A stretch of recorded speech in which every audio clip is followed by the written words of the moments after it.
กองประชุมใหญ่สมาชิกพรรคองค์การกระแดงแห่งชาติลาวครั้งที่1เปิดขึ้นอย่างเป็นทางการภายใต้คำขวัญที่ว่ายกสูงบทบาทการนำพาที่เข้มแข็งของคณะพรรคแต่ละขั้นควรเป็นแบบอย่างนำหน้าของสมาชิกพรรคในการปฏิบัติหน้าที่การเมืองและเวียกงานวิสาเฉพาะขององค์การกระแดงแห่งชาติลาวให้ปรากฏผลเป็นจริงกองประชุมจัดขึ้นในวันที่ 14 พฤศจิกายน 2025 ที่ศูนย์ฝึกอบรมหัวมือและสากล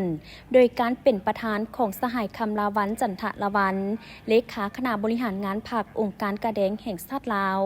มีคณะบริหารงานพรรคห้องคณะบริหารงานพรรคต่างหน้าศูนย์กลางพรรค3องค์การจัดตั้งมหาชนคณะพรรคเข้าร่วม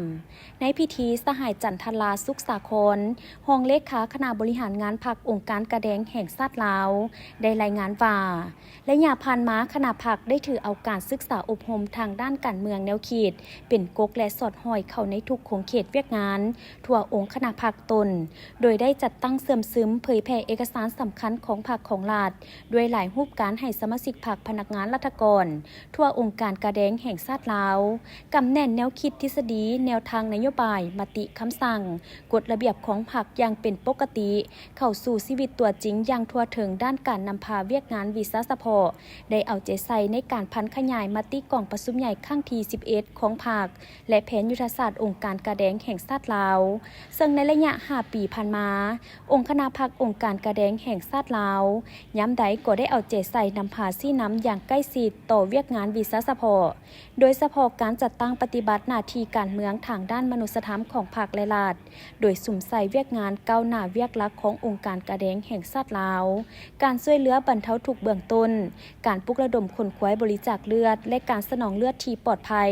การส่งเสริมสุขภาพขั้นพื้นฐานการปฐมพยาบาลการกู้ภัยฉุกเฉินการโฆษณาคนคว้ยแหล่งทุน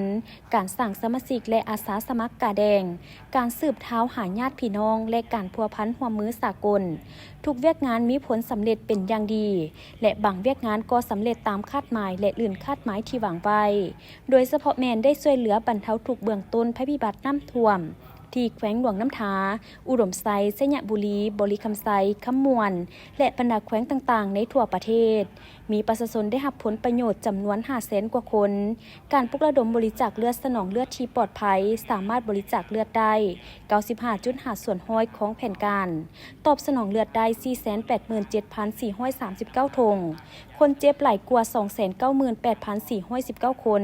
ได้รับผลประโยชน์นอกนั้นก็ยังมีการก้าเกียมความพร้อมในการรับมือภัยพิบัติขยายเวียกงานปฐมพยาบาลกู้ภัยฉุกเฉินไปสู่ขั้นแขวงน้ำอีก